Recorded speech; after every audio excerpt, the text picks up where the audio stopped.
Hi, I'm Warren Haynes, and welcome to my Hot Licks video.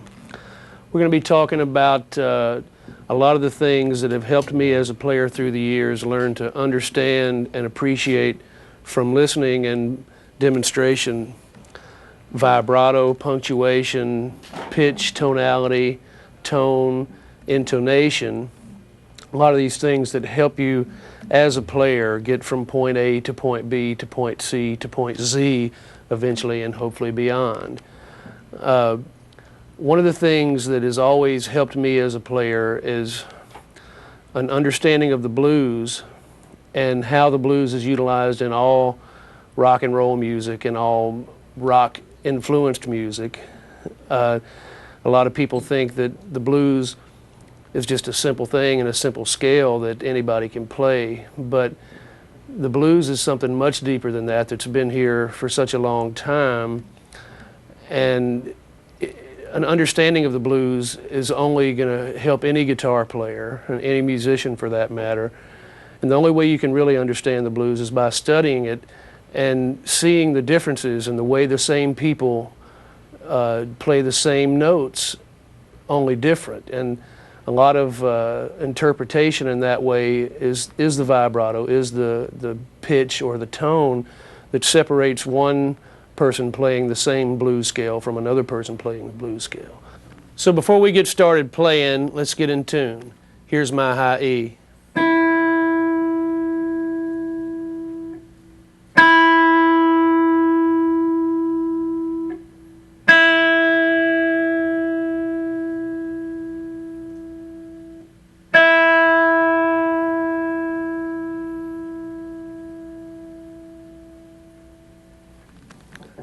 It's important when playing the blues or music that's influenced by the blues to recognize the differences in the attacks that, and the nuances that make the notes sound different. For example, if I'm playing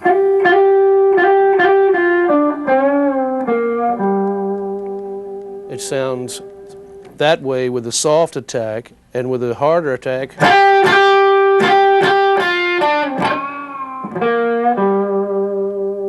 and there's a lot of gray area in between, so you can make the notes sound differently by changing the attack. The ones that you want to come out more, you attack harder, which in addition to changing the volume, changes the tone.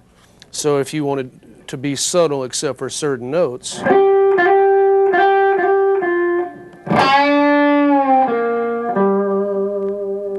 so the attack really plays an important part in playing the blues, or any kind of music for that matter, as well as the vibrato. You can play it without the vibrato.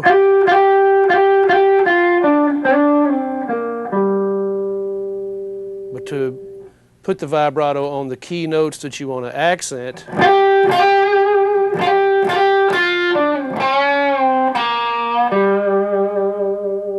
brings out the emotion in your playing. There are so many ways of interpreting the same notes and the same scales that, and that's what really makes the difference from one player to another. You can really hear a huge difference from when one person plays a certain lick or a certain scale and another person, and it's really important to try and come up with your own style, and the way you do that is by learning as much from other people as you can and blending it into a style of your own. So if you're playing a blues scale, like the one I just played,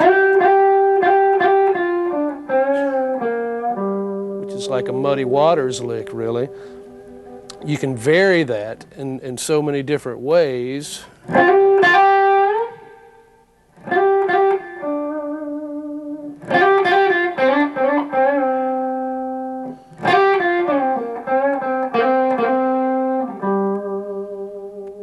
To say a lot with just a few notes, you know.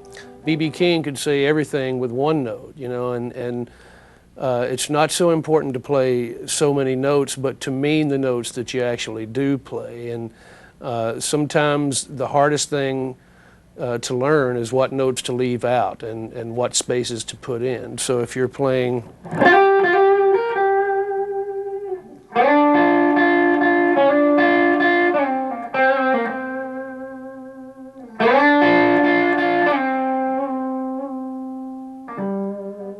sometimes that can mean more than go. It brings out the way you're feeling at the time, and a lot of playing the blues or playing blues-oriented music is to communicate what you're feeling to the people that are listening to you. And it's a process that takes a lot of learning and a lot of studying, but the more you can do that, the more you can have your own style and separate yourself from others. Different types of vibrato apply as well. You can use a faster vibrato like B.B. King would use,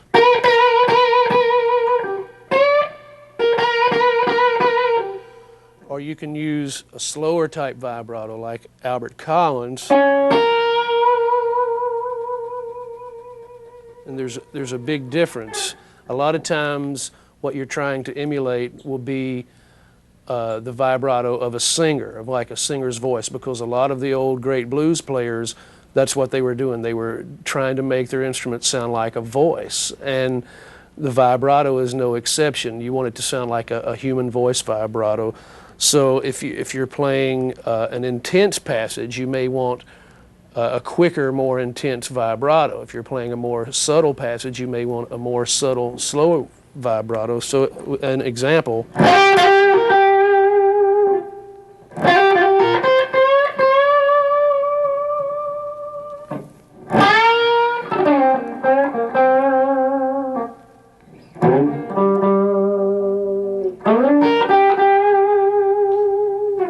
Then if you want to get more intense with it,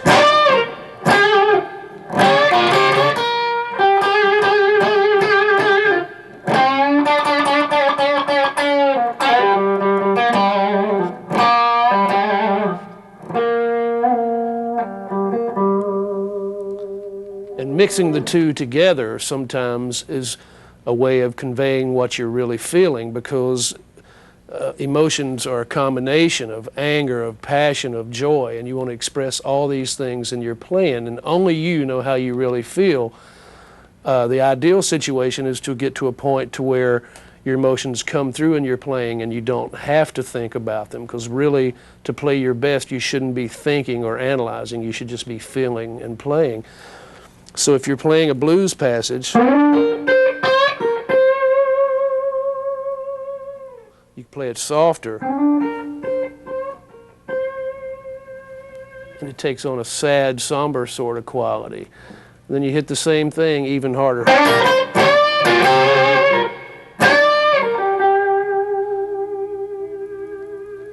Expresses bits of anger, bits of frustration coming out that is definitely a part of the blues, you know. Vibrato is an important thing. Eric Clapton said the hardest thing maybe for a guitar player to accomplish is a very natural sounding vibrato. It takes a lot of work. The kind of vibratos that I use tend to come from the forearm, and even shaking the guitar some. You can help, the weight of the wood can help you with your vibrato. It's not all in the fingers, it's not all in the wrist. When you watch B.B. King play, once again, it's all an animated movement of his arm, and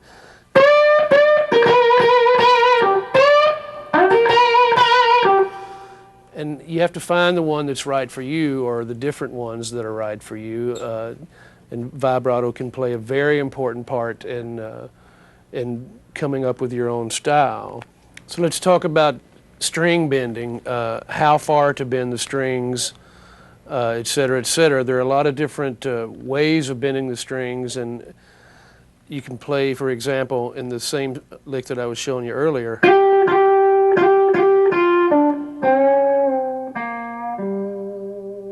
That's bending from the 5th fret on the G string up a half step. You can also bend it a whole step. And what I'm doing when I bend the strings, I have all 3 of these fingers on the same string to help me with the support. Everybody does it different. You have to figure what's natural for you, but I'm using the support of these 2 fingers to help this finger. So if you want the half step, if you want the whole step, and there are times you'll even bend a step and a half, or in some cases 2 whole steps, like with an Albert King lick. With Albert King, you would be, sometimes you would take it even further, and sometimes all the way. So what you're really accomplishing with string bending, once again, is emulating the human voice in a way that you're not just hitting the notes head on, you're sliding in and out of the notes and up to them and down from them. And it really has a more human-like quality. When you're bending from here,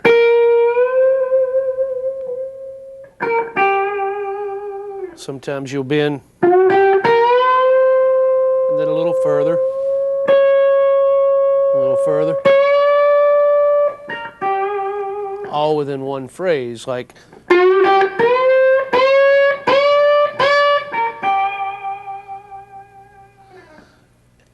and the notes sometimes that the blues players may play, maybe even between notes. In the case of like Albert King and B.B. King, there will be a note that's sometimes in between a major third and a minor third, or in between a flatted fifth and a normal fifth, and it's they're blue notes that aren't on a piano. A lot of them come from African music. Some of the African scales had notes in between what we know as traditional notes. And an example of that would be if you're playing in the key of G, if you're playing a minor third, that's the minor third. If you're playing a major third, that's the major third. But sometimes the note in between will be, and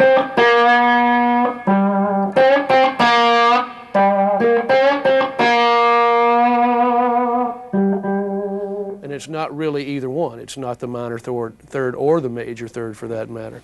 So string bending plays a very important part in the way I approach the guitar, and there are so many possibilities as to what you can do. And one of the great things about bending the strings is that you can change your mind in the middle of a phrase and bend it further or not as far.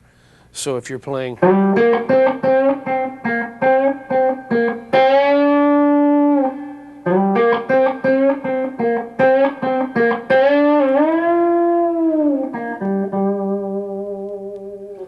now that's all in the G blues scale, so to speak. I'm bending from the fifth fret on the G string up a whole step or up a half step. Let's go up to the fifth fret, to the seventh fret, which is if you play the note without bending it on the G string, it's a D note. It's the fifth of the G. You can bend from there, which is bending from the fifth to the sixth, or from a D to an E.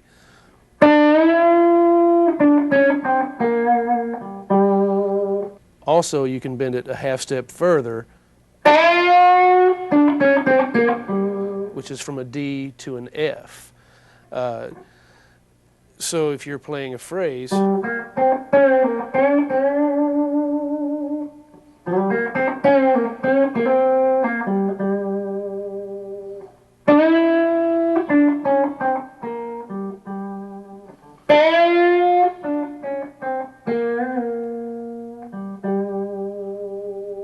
so all those notes are at your disposal, just right within the reach of your fingers. You know, there's a lot that you can play without moving your hands a lot. People don't realize how much you can actually play in one position sometimes, and maybe it looks easier than it actually is, but there is a lot available to you right within one position.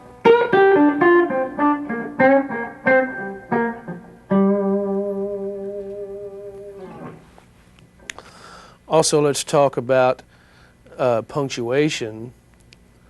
Where to take a breath sometimes is the most important thing. When you hear some people play, it's just a barrage of notes, and it doesn't allow you some of the expression that you would allow yourself if you were taking a breath at the proper time. An example being,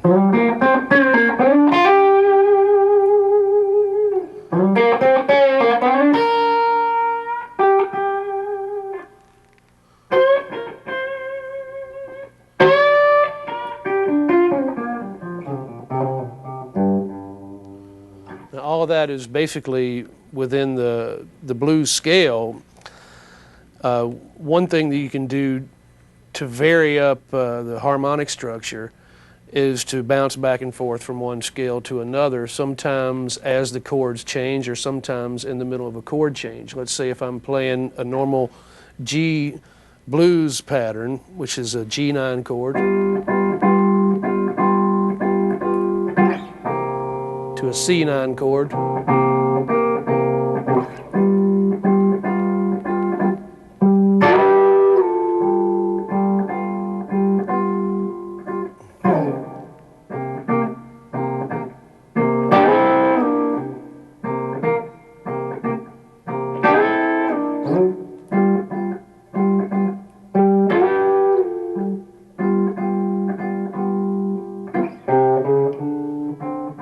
The 5 chord, which is a D9.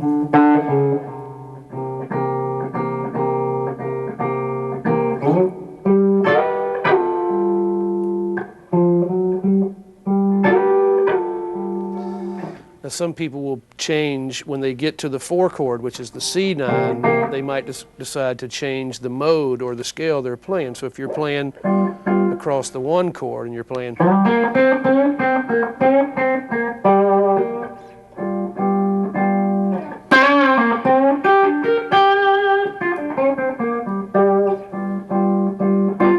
when you get to this chord, which is the 4, you may decide to go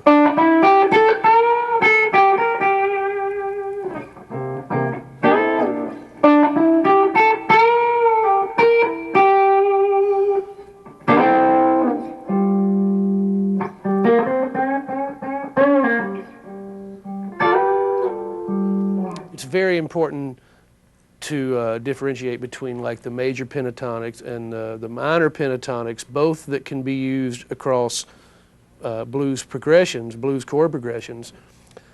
In the blues, you can play a minor third across a major chord, but you can't really play a major chord across a major third across a minor chord.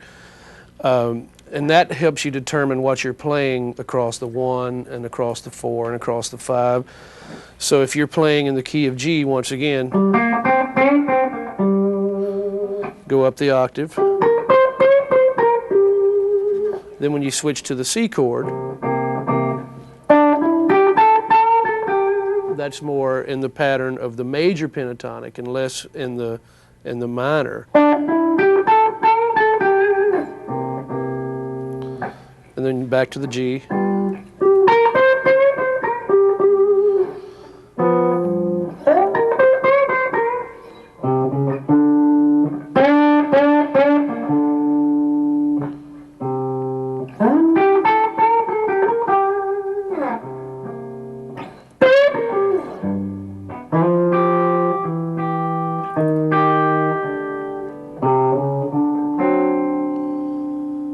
And you can really use any of these licks and any of these scales across any of these basic chord patterns using your ear to determine what you like the most. If there are notes that you don't like, it doesn't necessarily mean that they're wrong. It just means they're wrong to you. A lot of times blues players will play the 1 in the key of G, that's a G. Sometimes they'll play it across the 5 chord, which some music instructors would tell you that that's wrong, but it's only wrong if your ear perceives it as wrong. So if, let's say in the key of G, there's the 5 chord,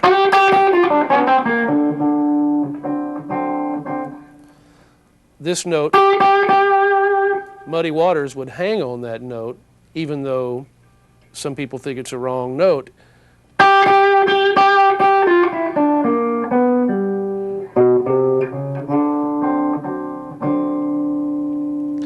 So what you're really doing is using your own ear to determine what's right for you and what's wrong for you.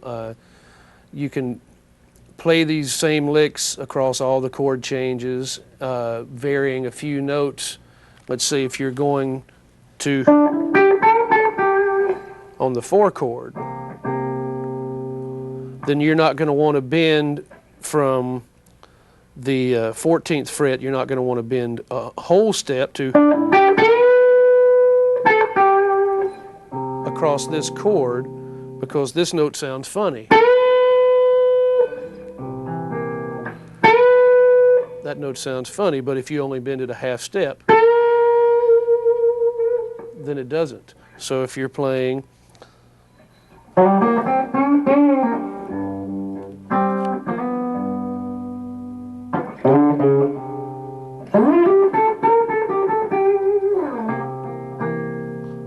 to my ear, that sounds right, whereas this doesn't. So a lot of it is just a process of elimination, weeding out the notes that don't work to you across certain chord changes. Once again, there are no wrong notes, really.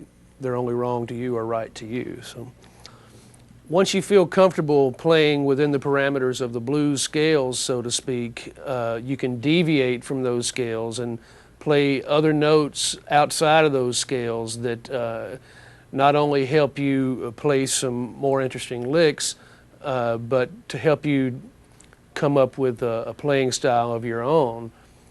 We're going to play a little bit in the key of G, and listen and watch closely for the notes that aren't in the blues scales, so to speak, that help color what I'm playing in a way that makes it less ordinary.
So some of the things that I'm playing, you can, when you're bending up, the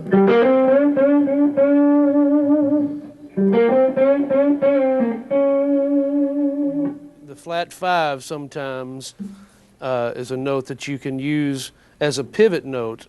You don't always want to land on it, but sometimes you can put it in between.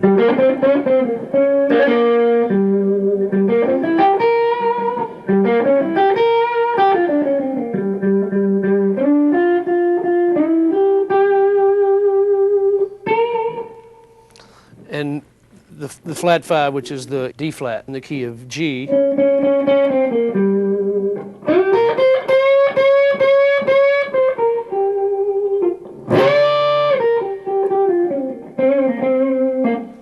Sometimes I'm using this inversion that's kind of like a diminished scale. I don't use the entire scale, but I'll play.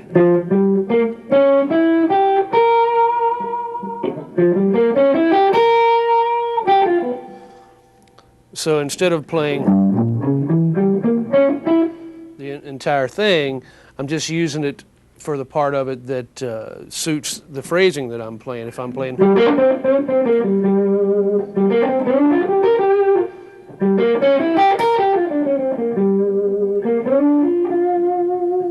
it's the odd notes like that that color what you're playing in a way that allows you to be more expressive and more creative. And obviously the more influences you have, the more different influences you have, the more you're going to be able to find these little licks and phrases and embellishments that help color your playing in a way that you like. So a lot of times I will come off of that flat 5, bending from it, or just pivoting off of it. These types of notes help to color your playing in a way that in some ways blends different types of music together.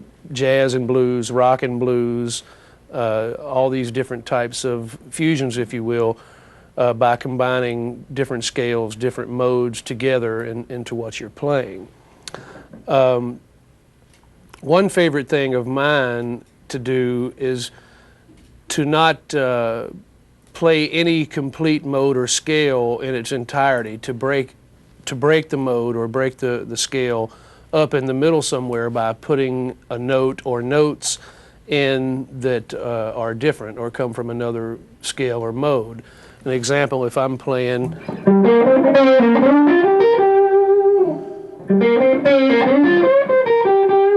that's all right in the same mode, so I may play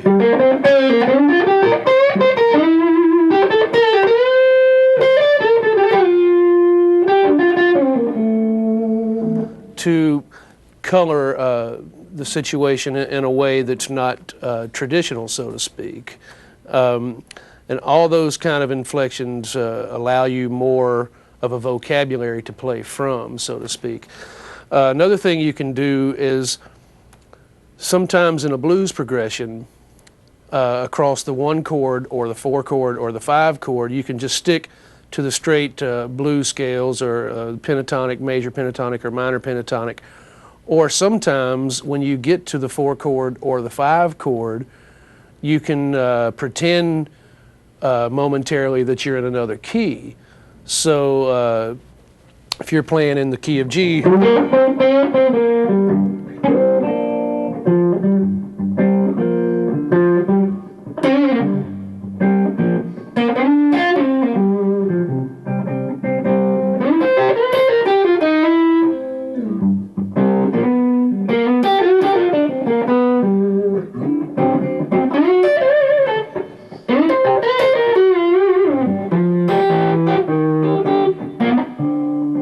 I'm doing there is when I get to the C chord, at least for a minute, I'm pretending that I'm playing blues in the key of C. Now, you don't want to do that every time, but sometimes for a color change, it's very nice. The same with the 5 chord. So if I'm playing in the key of G.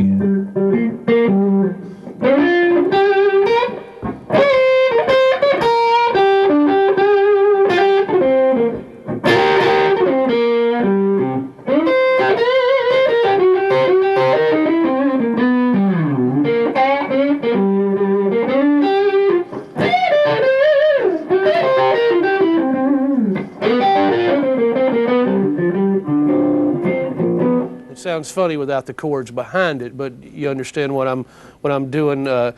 Any ways of changing or altering what you're playing from just the traditional modes can only help you grow as a player and be able to forge your own style, so to speak.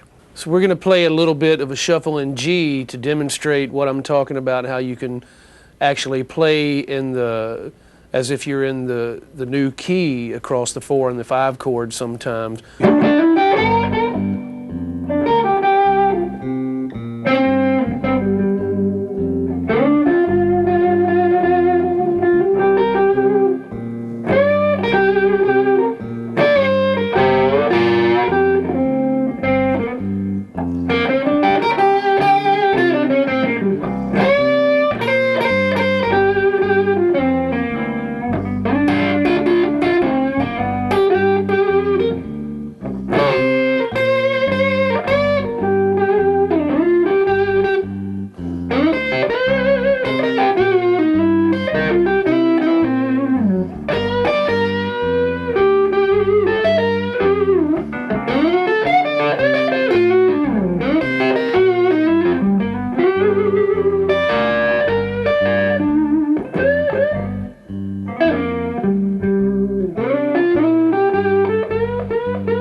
So in the third chorus, I was kind of blending a little bit of each way together, which is usually a pretty good way of doing it. You don't want to always play going to the new key when you're on the 4 chord or the 5 chord. You kind of want to mix and mingle a little bit, and that's what the third chorus was representing.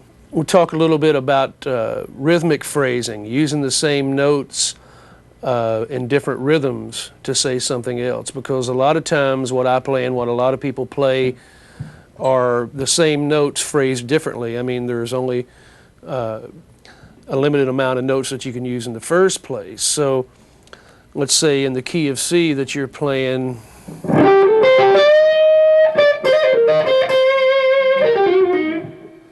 you can play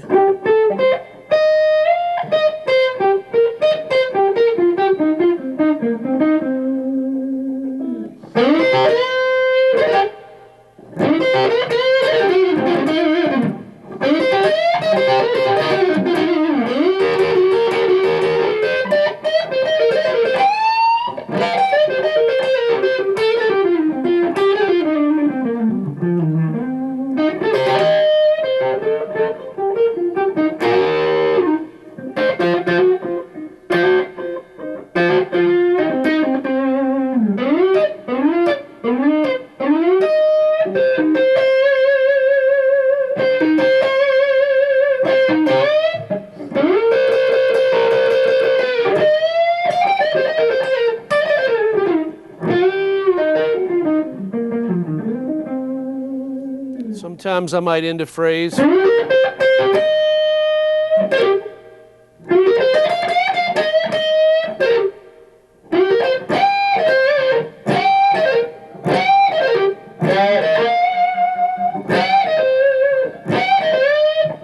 Almost the same lick with a little bit different ending each time.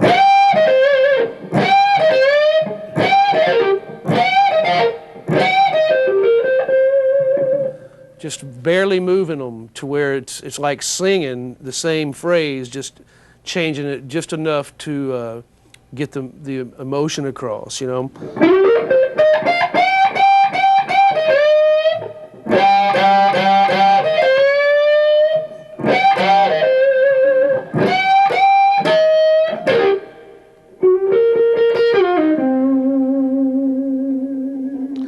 So listen in this next pattern that we play, which is in the key of C, listen for the different rhythmic phrasings, the way I use the same notes in different rhythms to say something different. 1, 2, 1, 2, 3.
So what I'm doing there a lot is playing the same phrases, just moving them up a little bit to say something different, which is really a lot of what soloing is all about. Nobody can play and play and play without running out of licks. A lot of times people are playing the same licks or the same phrases, just reinventing them, reworking them with different musicology, with different rhythmic phrasing, and it makes all the difference in the world. So to change the notes or to change the rhythm or to change the attack or the vibrato, all these things play an equal part in soloing and in playing in general, really.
We'll talk a little bit about slide guitar. Most of the slide guitar that I play is in standard tuning, although I play in open tunings as well. I've made the choice recently to play much more in standard because I feel like it gives me more of my own voice. In open tunings, you have to play within the parameters of the tuning, and it's much easier to play slide guitar in open tunings in the beginning, but it's harder to take it somewhere else in open tunings. So in standard, for me personally, the door is open to play many more things on slide guitar. The technique that I use on slide guitar, for the most part, is a finger picking technique where whichever string you're hitting with whichever finger, you're using the other strings to dampen the strings that you don't want to ring. So I'll give you an example. If I was playing this,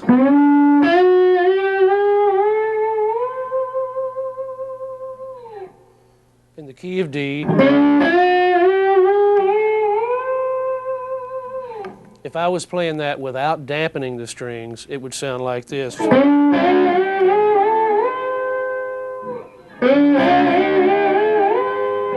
And there's all these unwanted notes and overtones. So what I do, as an example, I'm playing the G string with my index finger. While I'm playing this note, I have my thumb across these three strings, dampening them so I won't get any unwanted notes. And then these other fingers I use to dampen the high strings that I'm not hitting. It's almost like a banjo technique, except you're using a lot of your strings to dampen notes.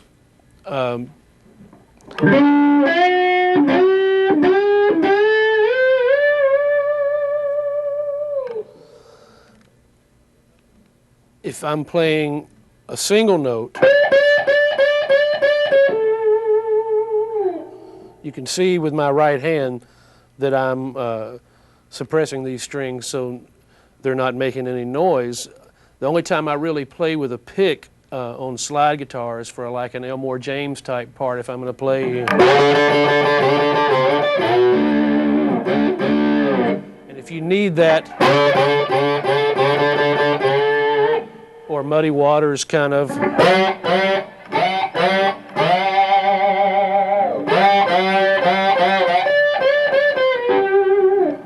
I'm still using my fingers to dampen as much as possible.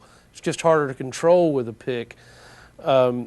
So if you've tried to play slide guitar and you have all these unwanted notes and you think, oh, I'm not very good at this, it doesn't come naturally to me, the first thing you should try is working on your right hand, because the right hand is where all this dampening effect comes from, and as soon as you get rid of these unwanted notes, your life is much simpler.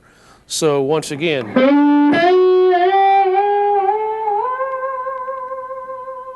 or, so you see the difference.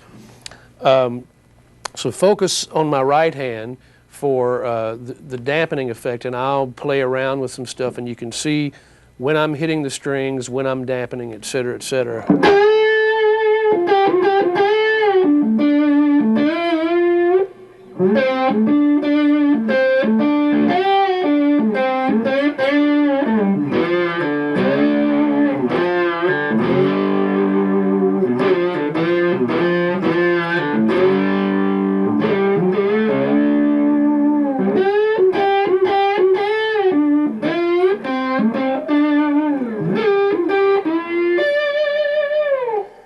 That I just played, if I played that without dampening, it would be, and I don't want this note, I only want this note, those two notes. So if I play,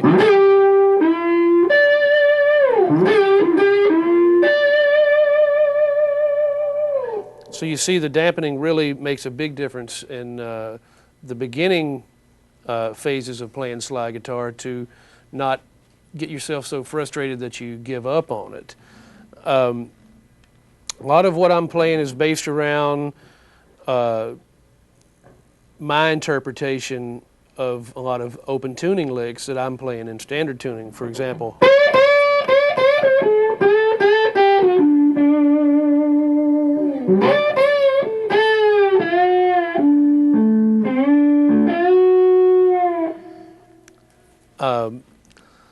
behind the slide, I'm dampening with these fingers sometimes if I want that kind of muted tone, which is a more pure note with less overtones. If I want more overtones and more of a delta kind of sound, then I'll lift these fingers up so the bottle is rasping.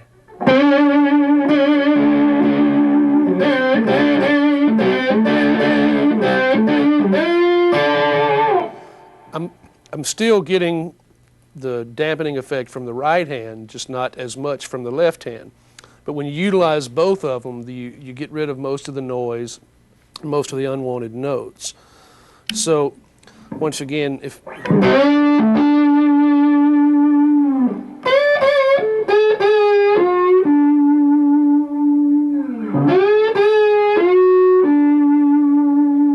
that lick in open tuning is all right on one fret, very easy to play. In standard tuning, it's much harder.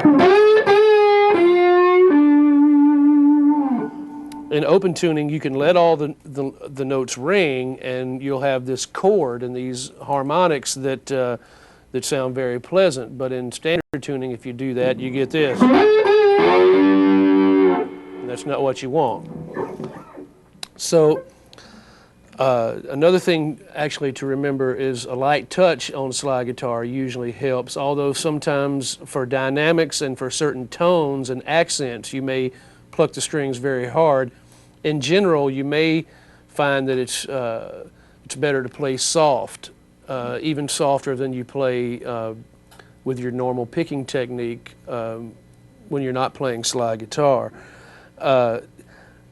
With normal electric guitar, non-slide electric guitar I'm talking about now, I play harder than the average person plays. It's all whatever works best for you, but I noticed that I have to play softer on slide a lot of times just to keep from fretting out and from getting these unwanted noises. But most of the slide players that I've listened to through the years tend to play softer. So you may have to reset your tone according to that technique. You won't get as much sustain at first if you're playing much softer on slide. So if we take this basic blues scale,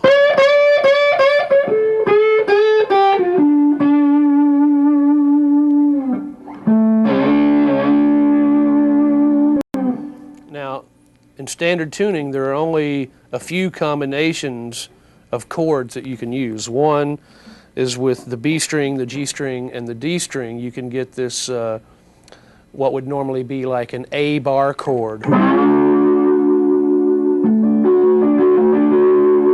If your entire guitar is tuned to an open chord, then you can play every string and they're all part of the chord.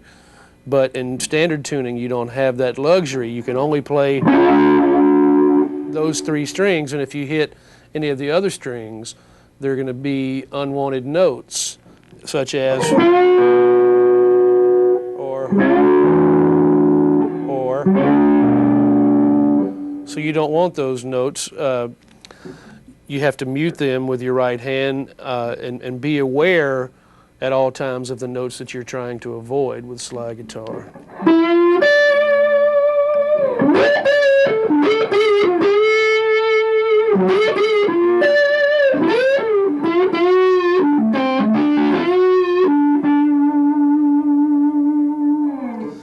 Earlier I played this Elmore James lick that's kind of my interpretation of the Elmore James lick, because to play the lick exact you would have to be in an open tuning. But the way I interpret it, there are a few ways. If you play, that's going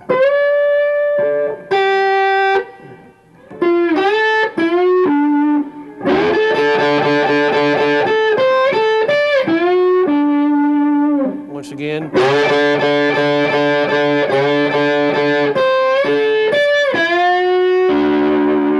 Which is not the exact lick, but about as close as I come on standard. Another way of approaching that lick is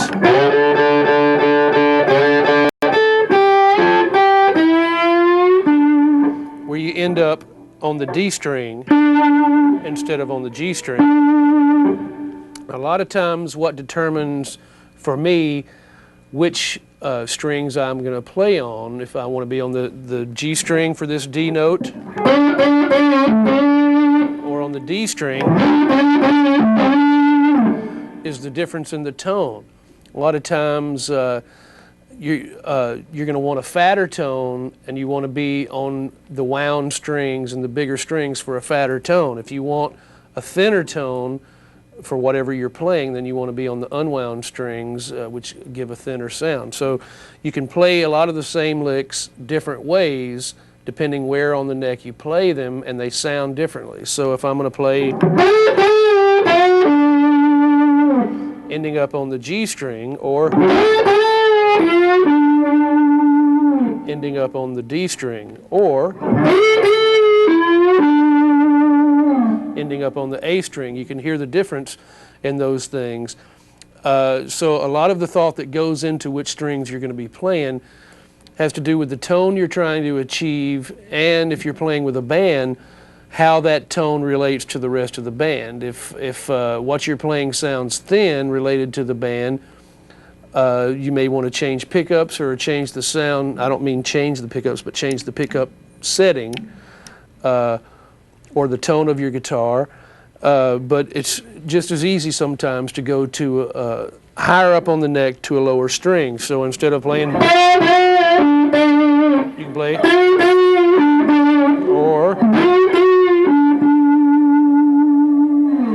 So one of the luxuries about playing guitar, as opposed to piano or something, is that there are different ways to play the same thing. And you find the way that not only is pleasing to the ear, but that's also the easiest to do in relation to what you're playing. Obviously, if you're down in this area, you don't want to jump way up here to play a lick. So all those things work together in helping determine in what position you're going to play certain phrases. So if I'm playing, I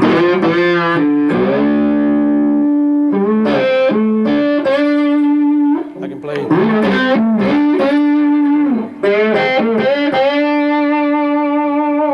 You hear the difference in the tones of all three of those. There are other things that you can do to help emulate the open tuning when you're in standard tuning. Obviously, you have the E string, D string chord. I'm sorry, the E string, B string chord, which is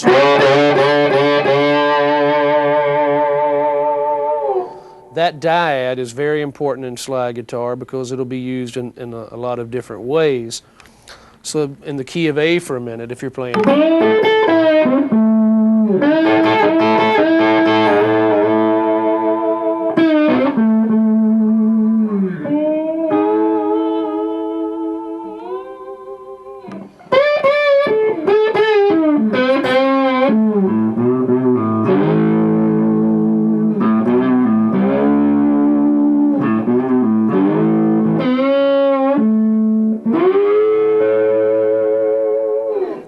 you have the same dyad on the D string and the G string,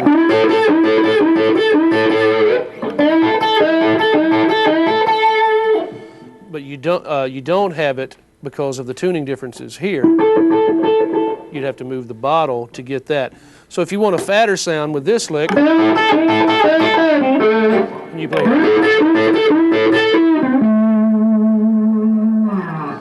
So a lot of times, the difference in what you're trying to say, like Dwayne Allman would play higher up on the neck with fatter strings, where Ry Cooder would sometimes play with the thinner strings lower on the neck to get that delta kind of sound. So if you're playing this E note,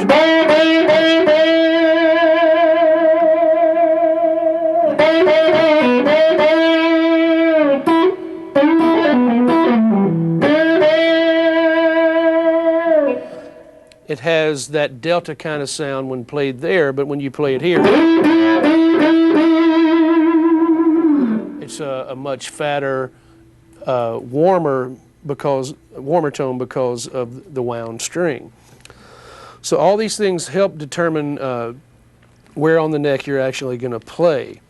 Once again, think about, right now I'm holding the pick, cupping it inside my fingers, which is what I normally do, so I can play with my fingers. Then if I need the pick, I'm back to it. But for the time being, you should concentrate on just playing with your fingers, because the majority of the stuff that you're going to play on slide guitar, in my opinion, you're going to need to play with your fingers, or you're going to get so many overtones that you're going to become frustrated.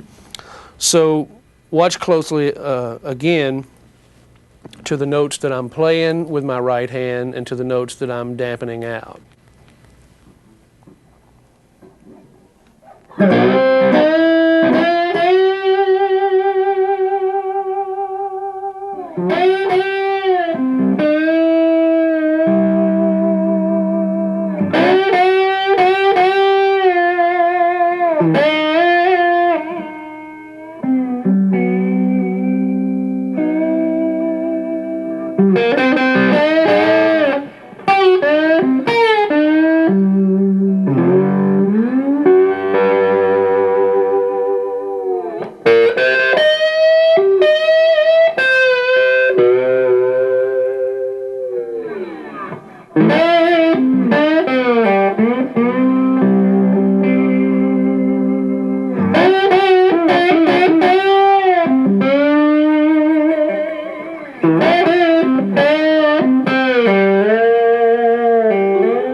Now, another very important thing on slide guitar is the vibrato.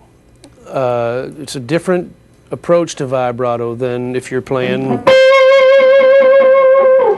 with your fingers. Obviously, with slide, you're moving the slide back and forth, and in some ways, it makes it more open for interpretation. In some ways, you have more vibratos available to you on slide guitar because you can move the bottle at any speed you want to move it at. Hopefully, one that sounds good with the song. But let's say with this C note that I'm playing on the E string, that might be my normal vibrato in a finger fashion. Where on slide, I'm going to play it one for the tonal difference up here on the B string.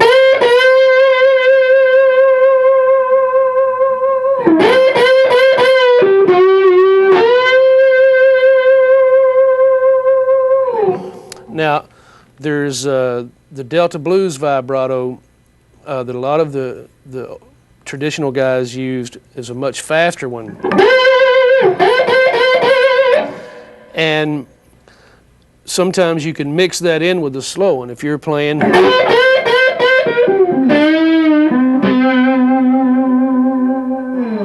you want to accent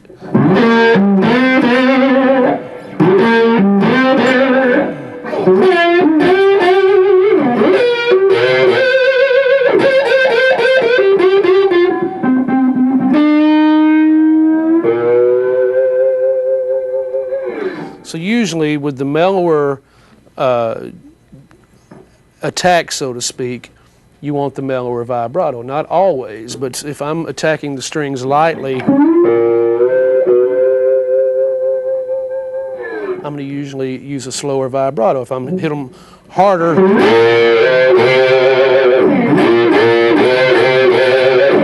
it's a more ferocious kind of sound. Now that's not without exceptions. Obviously, there's going to be a time when you're going to play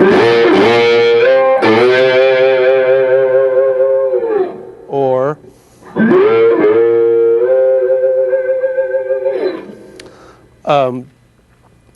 the vibrato to be used in accents to highlight your phrasing, especially at the end of a phrase.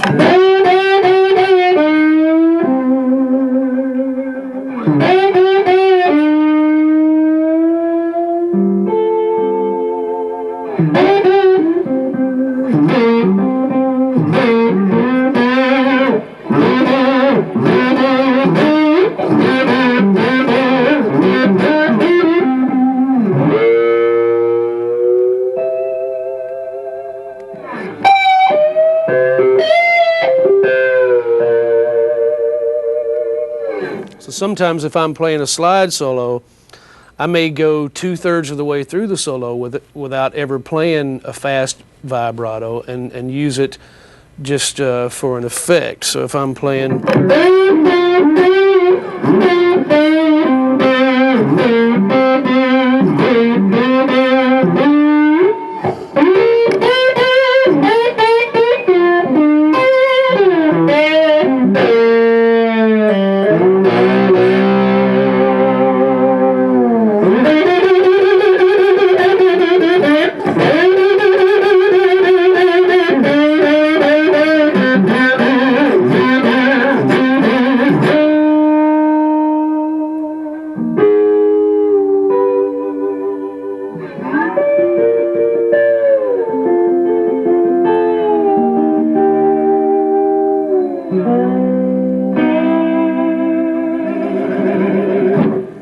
So you see the different effects that the vibrato can have on what you're playing with slide. It's as important as your tone, as important as the tuning and the choice of notes. All these things definitely have a bearing on what you're playing.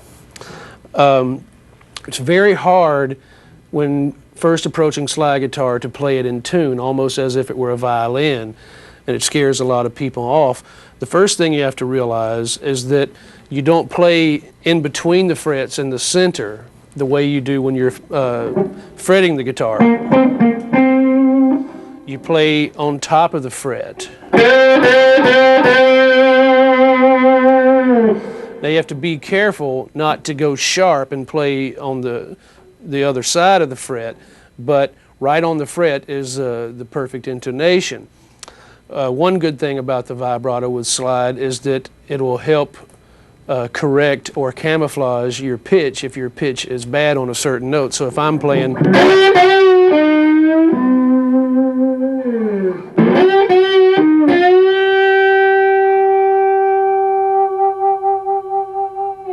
sometimes if you hold the note,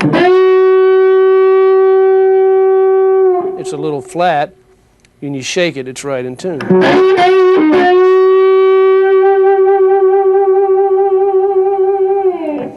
So working on your vibrato in that way will really help you out in as far as making what you're doing sound controlled. You know, when you listen to some slide players that don't use very much vibrato, their pitch has to be very good or it's annoying to listen to. So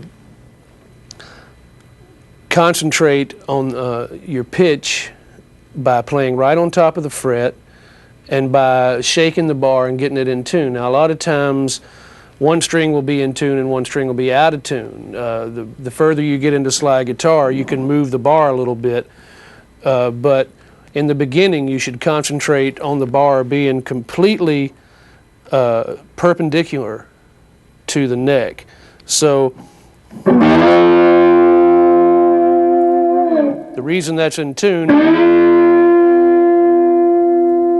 is because it's perpendicular to the neck. If I played it like this, it'd be out of tune. If I played it like this, it'd be out of tune. So one thing you have to learn in the beginning is how to control the bar and keep it perpendicular to the neck to help you with your tuning. Then as you progress, there are times that you will move the bar to get different blue notes and stuff like that. But for the time being, concentrate on having the pitch properly in tune and the bar properly perpendicular to the neck.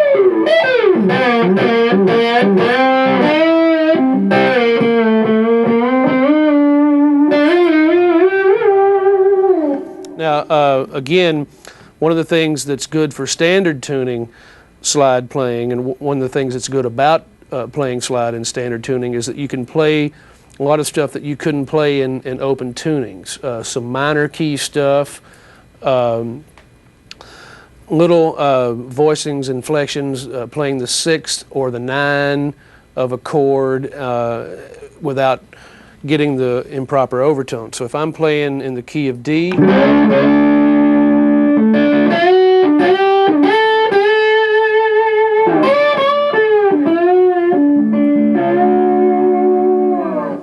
then you can play some notes.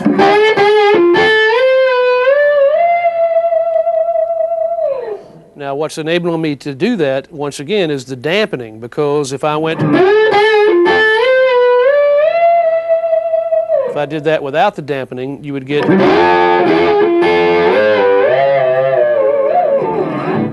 you get the picture. So open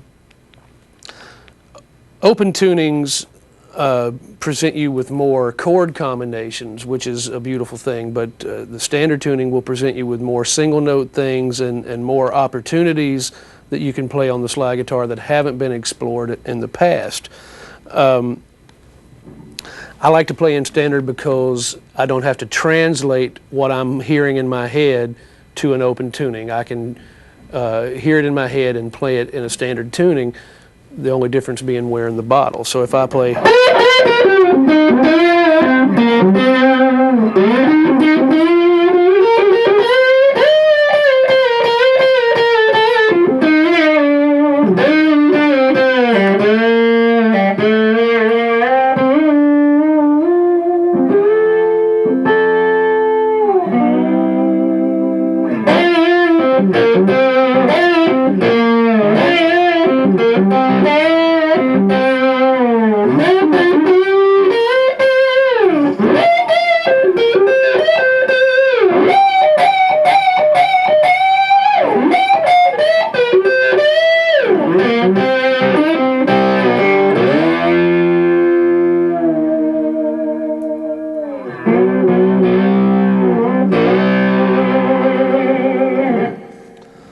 So your pitch, your vibrato, your choice of notes, the right hand technique, the bar being perpendicular to the fretboard, all of these things are going to help make slide playing come easier to you. Well, that about wraps it up. I'd like to leave you with one closing thought, which is something that's always helped me out is to play one note at a time. When you're playing licks, when you're playing scales or phrases, don't let what you think the next note's going to be determine what the next note really is. When I'm really performing my best, I really don't know what the next note's going to be, and practice enough to where you can get to that point to where you really don't know what you're going to play next, and it's not you thinking about it. It's just second nature. Keep practicing. I hope I could be of some help. Hope to see you down the line.